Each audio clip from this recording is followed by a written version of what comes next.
纳罗拉克的洞穴这副本走的是最古典的叙事架构，考验代价承担。它最高级的地方在于没把这套逻辑锁在文本框里自嗨，而是直接让战斗机制成了剧情的载体。这种言行合一的设计说起来容易，做起来难，但这副本确实做到了。下面咱们就来聊聊。先说这副本到底是怎么攒起来的。佐尔加拉为了抵抗暮色之刃，跑去求各部族首领帮忙，结果遭遇了一场教科书级的推诿大合唱。这帮人连借口都懒得编，直接原地摆烂。于是他只能选择最硬的那条路，独自扛起大旗去接试炼，争取当上哈谢，把祖阿曼那4位出走的神灵给求回来。说起这4位神灵为何集体拂袖而去，那纯属一笔祖辈留下的烂账，全怪他爷爷当年那些骚操作，把神灵们伤得透心凉。现在孙女来填坑，神灵们态度很明确，行啊，想谈诚意，先来做题。纳罗拉克就是这4位里最难伺候的一位。这位战争之神当年被佐尔金和马拉卡斯联手背刺，身心俱损，干脆直接拉闸断网。躲回洞穴蒙头大睡，对阿曼尼巨魔采取一种我不听我不看别理我的消极态度。一个战神活活把自己过成了拒绝接单的离线客服。玩家此番进去，任务不是把他从床上薅起来促膝长谈，而是要硬闯进这位神灵的心灵深处，在他的精神世界里直接掰手腕。打赢了算你够格，打输了你就当是进别人的噩梦里白跑了一趟。总之逻辑极简，神灵不信人，人就用拳头重建信任。这沟通方式虽然粗粝，但在祖阿曼这大概已经是最高级的文明外交手段了。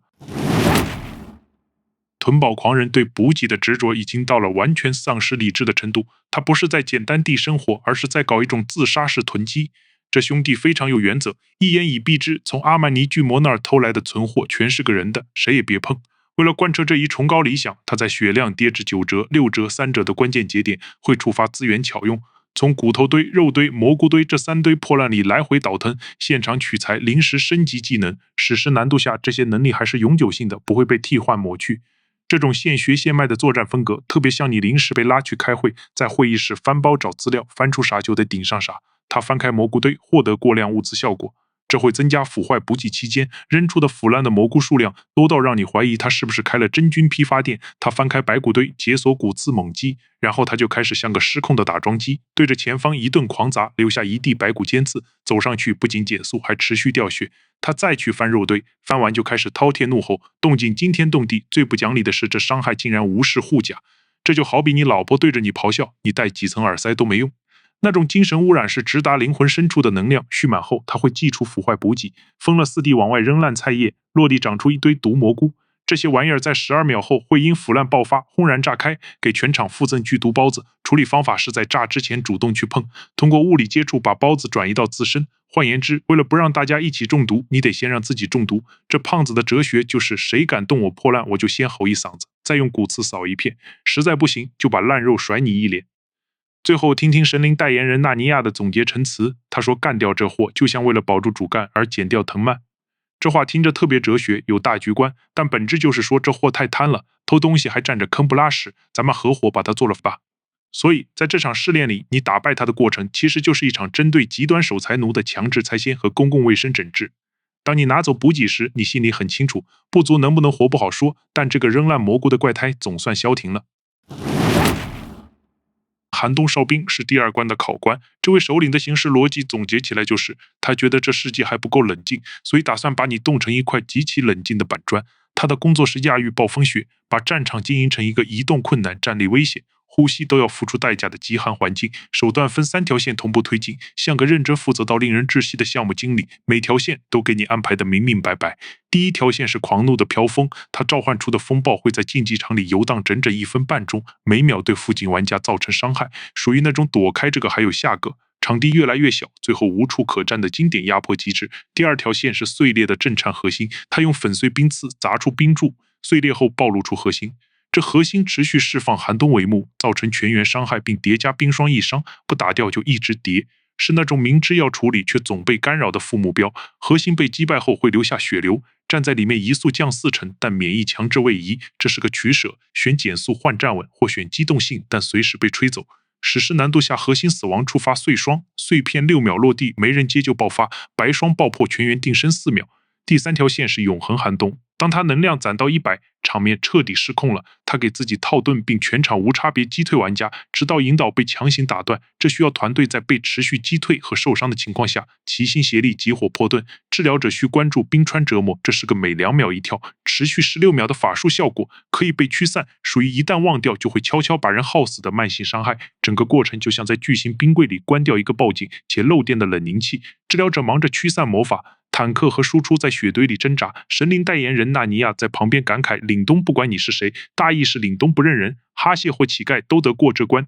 这话听着像深夜电台的毒鸡汤，翻译过来就是别挣扎了，反正最后都要被冻得像个孙子。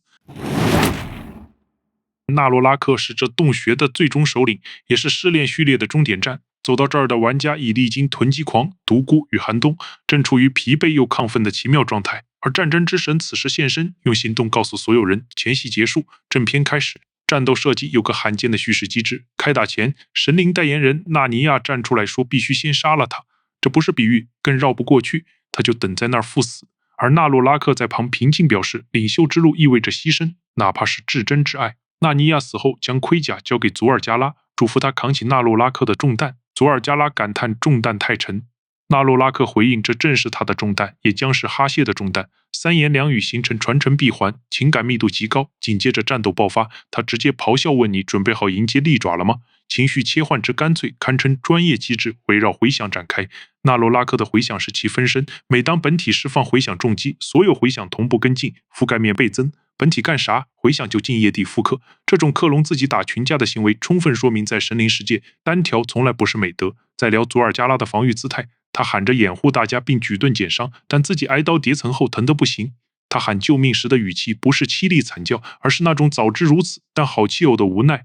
最扎心的是错之怒吼，佐尔加拉被打疼发出哀嚎，全场跟着掉血，还叠增伤 buff， 这太真实了。看着队友替你挨揍，你心里难受的站不稳。这就是传说中的精神伤害，能量攒满触发战神之怒。纳罗拉克突然发飙，头锤撞向钢接班正适应新盔甲的佐尔加拉，使其陷入震荡冲击状态。然后他一边喊着考验力量，一边令回响门像饿狼般冲向无法自保的他。此时你面临尴尬的道德选择：不挡回响，佐尔加拉的哀嚎会让全场耳朵流血并叠异伤；去挡的话，你会吃下回响狂怒。史诗难度还附赠流血挂件幽魂劈砍，让你血流如注。压制强攻是4秒连挥，伤害递增且一伤层数惊人。史诗下被回响击中还会吃幽魂劈砍，流血加击退。若没躲在防御姿态后，你就跟扔进粉碎机的豆腐没区别。这感觉像健身房私教，你做卧推，他喊再来一个，到第4个你说不行，他反手又给你加一组。战斗容错率随时间骤降，后期局面异常紧绷，强力咆哮则是节奏杀手，无视护甲且全员击退。反复重置站位，坦克必须在被弹飞后稳住场面，这对执行力的要求极其具体。当你揍服这位老人家，他态度转得比翻书还快，慈祥地表示你力量足以匹敌，梦该醒了。回想那些技能名战神之怒、回响重击、压制强攻，听着唬人，实操就是撞人，吼人踩人。这像邻家大爷自称大师，真打起来就3板斧，一推二跺三扯嗓子。整个洞穴之行其实就是陪着有起床气的神灵，玩了一场极度危险的谁才是硬汉真人秀。第一场打囤宝狂人基本上是一道开胃菜，主题是贪婪与腐败。神灵与部族之间的嫌隙从这里开始具体化，不是通过讲故事，而是通过让玩家亲手清理那些把自私经营成世界观的家伙。第二场打寒冬哨兵，考验的是耐力和纪律。纳尼亚那句凛冬不管你是谁，在战斗中回响，表面说的是天气，实际说的是哈谢。这个位置本身的残酷，他不给任何人特殊待遇。然后是纳洛拉克，在面对战争之神之前，必须先亲手击败神灵代言人纳尼亚。这个设计是整个副本最重的一笔，它让玩家意识到这不只是一场普通的战斗，而是一道真实的代价题。纳洛拉克说，领袖意味着牺牲至真至爱之物，考验、代价、承担，这就是这副本核心的表达内容。换句话说的直白一点，就是这副本不但让你刷，还顺便给你上社会课。第一课，别跟守财奴讲道理，直接踩他的烂蘑菇。第二课，别跟冷空气较劲，要么穿厚点，要么躲进雪里。第三课，永远别和有起床气的打架，尤其当对方还是个随手就能克隆自己的战争之神。大家觉得呢？